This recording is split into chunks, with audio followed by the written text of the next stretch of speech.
Hey, what's up, everybody? It's just Charles the Bandsman, and welcome you guys to another episode of the DREAMERSPRO show.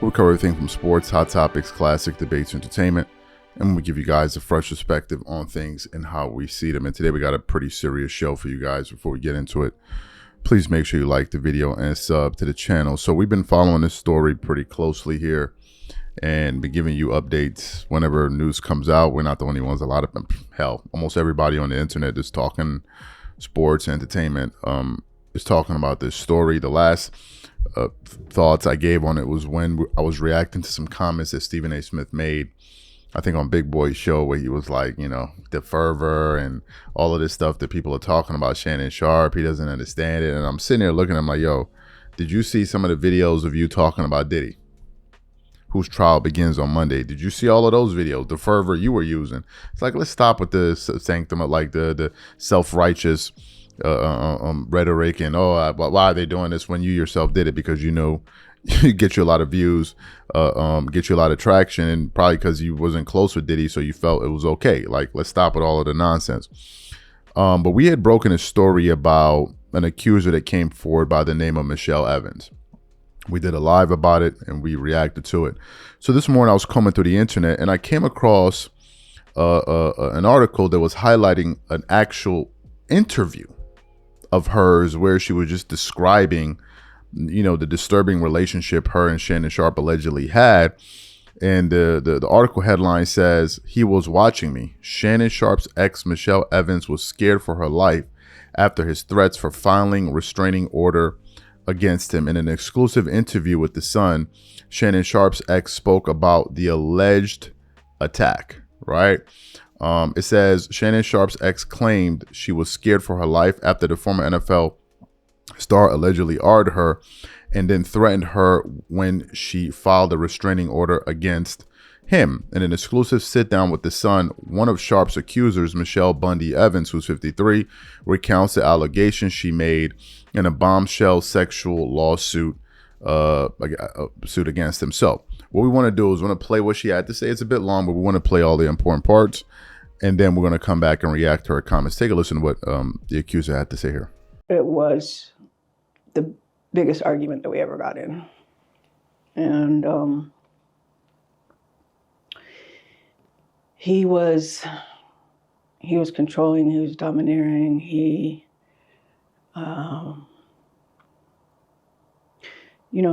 was manhandling me beforehand.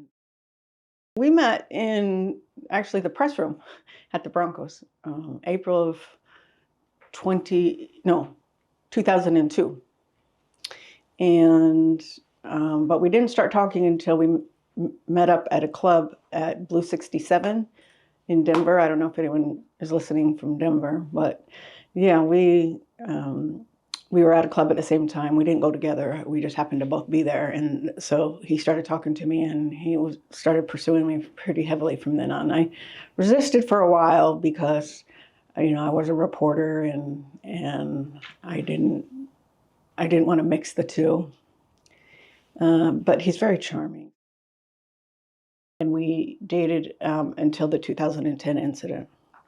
And then it came to an abrupt end because I wanted, you know, we were arguing and he was threatening me and stuff like that after, but I didn't see him again after he raped me. What led up to that fight, that 2010 fight that you guys, I know that the argument ensued first before he allegedly raped you? The argument was about the fact that he had removed one girl from his house and put another girl in his house and didn't tell me. And he had asked me to break up with my husband at the time. We were just dating. So I was dating Shannon and my husband at the same time.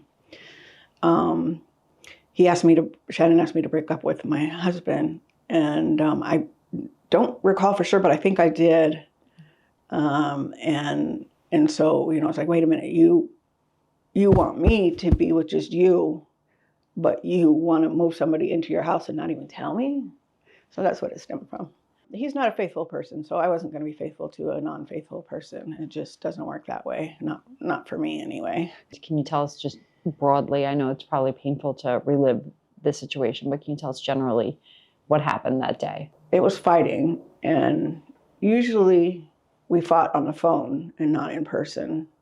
So it was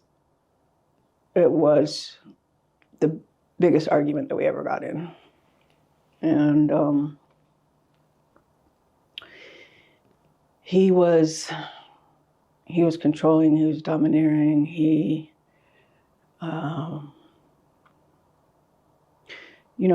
was manhandling me beforehand, and he wanted to have sex, and I told him no. I told him no, because you gave it to somebody else. I didn't only tell him no, I told him why. And he wouldn't take no for an answer. So he overpowered me, put me to my knees, put his penis in my mouth. And after he got enough of that, he put me on the bed. And, this was all a struggle. So I had said no. And I said no, even though I was thinking that. And so it was the hardest. Yeah, this is too hard. I remember he got dressed and he knew what he did. And so, I just kind of escorted him out the door. And then I wasn't going to do anything about it.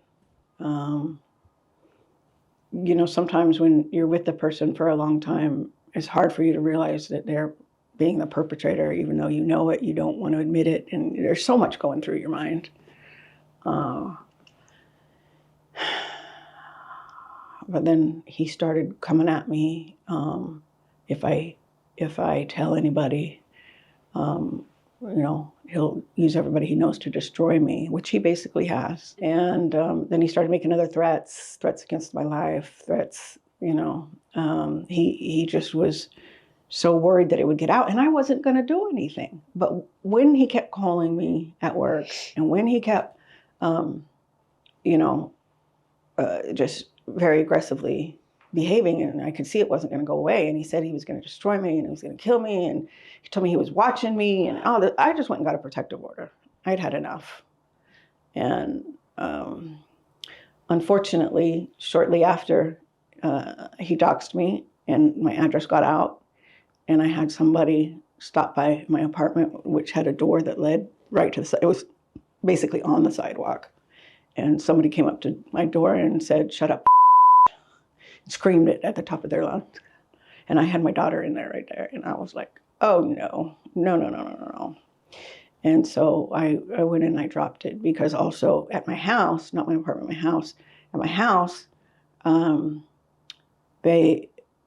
somebody came to my house and sat out front in the driveway while my daughter was there alone. Someone came to my house, someone came to my apartment, and after my daughter called me, that's when I went straight there. So after you rescinded the restraining order, was there any other weird stuff, or did it kind of just die down? It died down. I tried to move on with my life.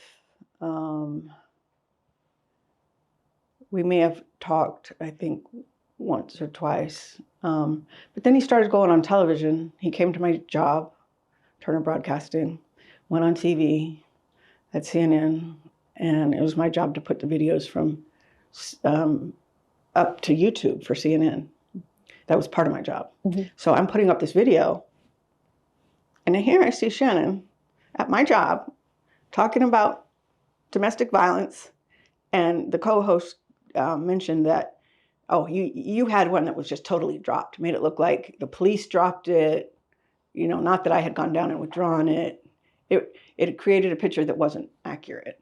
And that was a very hostile work environment.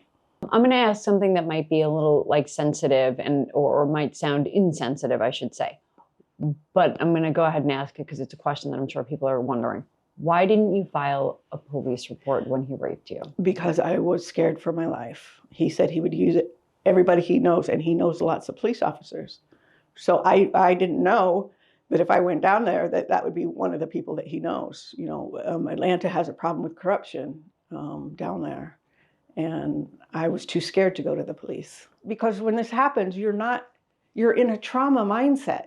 You're not in a, every day you and I are talking here like, oh, okay, well, maybe I should do that. No, you're like fear for your life. You're traumatized. You're not thinking straight. You're having anxiety and panic attacks.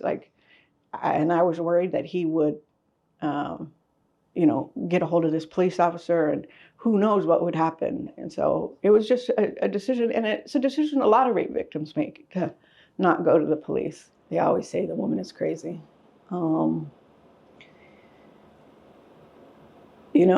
Hey, I might be at this point after everything I've dealt with. But back then, no. Definitely not crazy. And to see him paint me the way that he did, first off, I'm not somebody crawling out of the woodwork to talk about my connection with him like he insinuated in his statement. I've been out. I've been suing him. What's your message to his latest accuser, who's been doxing? What would you say to her if you can send a message to her? I pray for you. I have been there. I've been dealing with this for 15 years, so I know what you're going through. So you heard what she had to say. What are my thoughts about this? First of all, I don't know the lawyer representing her.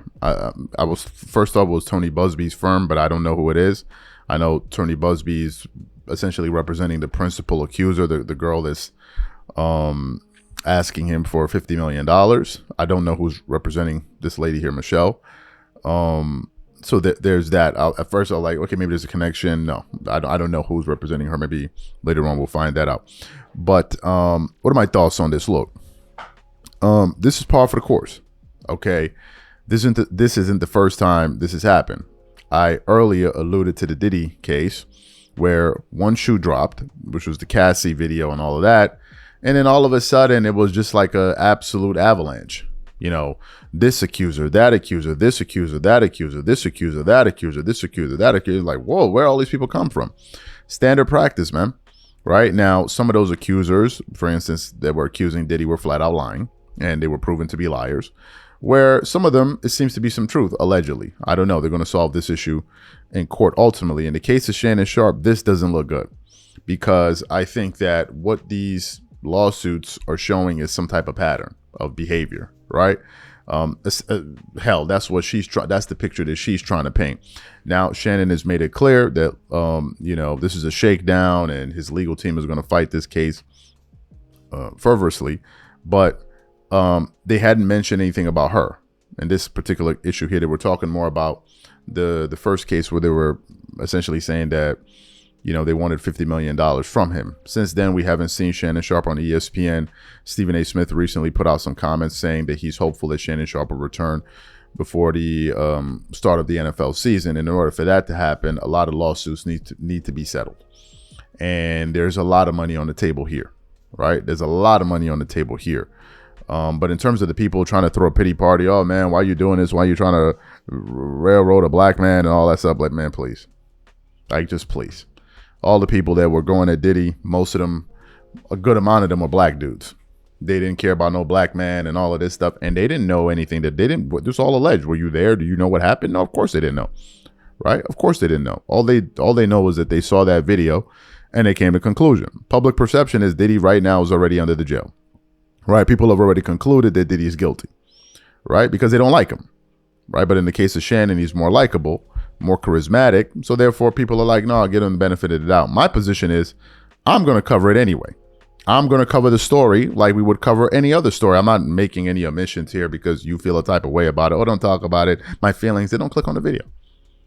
Don't click on the video, right? And we're going to be talking about that Diddy case again on Monday from our other channel. If you haven't subscribed to it, it's called Charles Tabansi Here's What I Think. If you want to hear my thoughts as we follow that case very closely, go subscribe to that channel. Matter of fact, we're going to pin it in the comment section below so you guys can subscribe to it if you want to, be updated on that case. But look, this is what this lady's saying. Obviously, this is her side. We don't know what Shannon Sharpe is going to say or has said. But our job here is just to give you guys the update. So what I want to know from you guys, what do you think about her comments? And where do you think this thing goes ultimately? Whatever you guys think, please leave your thoughts and comments in the comment section. We catch you on the next show. Peace.